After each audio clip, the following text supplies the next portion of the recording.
নমস্কার, শুভ সকাল বন্ধুরা। আজ আবার একটা নতুন দিনের শুরুতে আমার চ্যানেলে আপনাদের সবাইকে জানাই স্বাগতম। আশা করি আপনারা খুব ভালো আছেন এবং সুস্থ আছেন, আর আমিও খুব ভালো আছি। ভালো আছি বলাটা ভুল হবে, কারণ শরীরটা ভালো আছে, মনটা ভালো নেই। কারণ গত 4 দিন হলো আমার কাকিমা শাশুড়ি মারা গেছেন। ওই যে কথায় আছে, জন্মিলে মরিতে হবে, অমরকে কথা কবে। অর্থাৎ একদিন না একদিন পৃথিবী ছেড়ে সবাইকে যেতে হবে, কেউ আগে কেউ পরে। সে যাই হোক, সকালে দেখো মেয়ে স্কুল যাওয়ার জন্য রেডি হয়ে গেছে। ওর তাই চুলটা বেঁধে দিলাম, আর ওর আজকে প্রজেক্ট আছে স্কুলে, তাই ও কিছু জিনিস নিয়ে নিল ব্যাগে, নিয়ে দেখো ও স্কুল যাওয়ার জন্য তৈরি হয়ে গেল। তারপর দেখো ছেলেকে ঘুম থেকে তুলেছি, ওর তো চোখ একেবারে ঘুমে ঢুলুঢুলু করছে, তাও ওকে জোর করে তুলে দেখো ওকে দাঁতটা ব্রাশ করছে ও একা। তারপর ও মুখ ধুলো, আমাকে ব্রাশটা দিয়ে দিল। আমি ওটা ধুয়ে নিলাম, ধুয়ে ওকে স্কুলের গাড়িতে ছেড়ে দিয়ে এলাম। আসার পথে আমাদের ওই সামনের রাস্তায় আমি 2 না 3টে টবে ওই গাছ লাগিয়েছিলাম। ওই দেখো 2টো গাঁদা গাছ লাগিয়েছি, আর এই যে গাছটা লাগিয়েছি এই গাছটার নাম হচ্ছে নাকচম্পা। ওর পাতাগুলো দেখেছো তো, একেবারে সাপের ফোনার মতো। আর আমাদের ওই 2টো বড় গাছ আছে, ওখান থেকে 2টো ডালা ভেঙে গিয়েছিল। সেই 2টো ডালা আমি ওই ছোট 2টো টবে লাগিয়েছিলাম, আজ 1 মাস আরও হবে আগে। দেখছি গাছ দুটো খুবই বড় হয়েছে, ভাবছি যে ওই 2টো গাছকে টব থেকে বের করে এখন মাটিতে লাগিয়ে দিতে হবে, নাহলে হয়তো গাছ দুটো পরে মরে যেতে পারে। তারপর দেখো সকালে স্নান করে চলে এসেছি। এখন তো অসুচ চলছে, তাই তো আর ঠাকুরের গায়েও হাত দেওয়া যাবে না, আর ঠাকুরকে ফুলও দেওয়া যাবে না। তাই তো ওদিকের কাজটা একটু কমে গেছে। আর সকালে তো জানো ওরা ঘুম থেকে ওঠার পরে বিছানাটা গোছানো হয় না, এমনিতে এইরকমভাবে পড়ে থাকে। তারপর আমি ওই স্নান সেরে দেখো এখন এই বিছানাটা পরিষ্কার করে গুছিয়ে নিচ্ছি। আর আজ 4 দিন না ভালো মতো ঘুমও হয়নি, এমনিতে মাথাটাও ভীষণ ধরেছে, আর শরীরটাও খুবই খারাপ, ভালো নয় এতটা। ভাবছি যে নিচে গিয়ে আগে চা খাবো, তাই এসে দেখো নিচে আগে চা বানাচ্ছি। আর চাটা না খেলে মনে হচ্ছে মাথাটাও ছাড়বে না। তাই শাশুড়ি মাকে জিজ্ঞেস করলাম যে উনি চা খাবেন কি না, উনিও বললো হ্যাঁ চা খাবে। তাই দুজনের জন্য দেখো এখন এই চা বানিয়ে খাচ্ছি।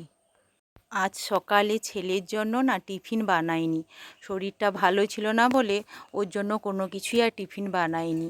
ওকে এমনি চানাচুর, জল আর চিনি এই মুড়িতে দিয়ে দিয়েছিলাম, ও বলেছিল আমি স্কুলে খেয়ে নেব।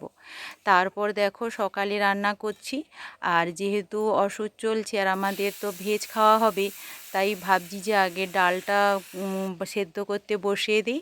আর বসিয়ে দিয়ে তারপরে ছাদে এসেছি জামা কাপড়গুলো মেলাবো বলে। আর হচ্ছে আমি রান্নাটা প্রায় ওই ঘি দিয়েই করব, তেলও ইউজ করব না, যেহেতু আমাদের বাড়ির কাকিমা আমরা নিজেরই সম্পর্কে হই। তাই এই কদিন যা কিছু রান্না হবে সব কিছুই ওই ঘি দিয়েই রান্না করব, তেল এবং হলুদ কোনো কিছুই ইউজ করব না। তারপর দেখো জামা কাপড় মেলে নিচে এসে দেখলাম যে ডালটা সেদ্ধ হয়ে গেছে, ওটা ওই সেদ্ধই রাখবো, ওটা সাঁতলাবো না। আর হাঁড়িতে দেখো ভাতটাও বসিয়ে দিলাম। আর কিছু এমনিতেই বেশি কিছু সবজিও করব না, ওই ভাতে আলু আর বেগুন আর হচ্ছে টমেটো এইটা দিয়ে দেবো, এইটা দিয়ে মাখা দিয়ে সবাই ভাত খাবে।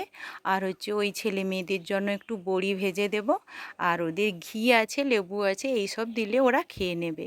তারপর শ্বশুরমশাই দেখো দুধটা নিয়ে এসেছে, কারণ আমাদের ওই দোকান থেকে 1 লিটার করে দুধ রোজই আসে। তাই ওই দুধটা আমি বোতল থেকে নিয়ে নিলাম, নিয়ে ওটা ফ্রিজে রেখে দেব। আর আগের দুধটা এখন তৈরি রান্না করব। পনির বানাবো, কালকে ওটা রান্না করব। এই ছিল দুপুরের খাওয়া। খাওয়া দাওয়া শেষ করে দেখো বিকেলে ছাদে এলাম। ছাদে আকাশটা এত ভালো লাগছিল, দেখে মনে হচ্ছে যে পুজো আমাদের দোরগোড়ায় অপেক্ষা করছে।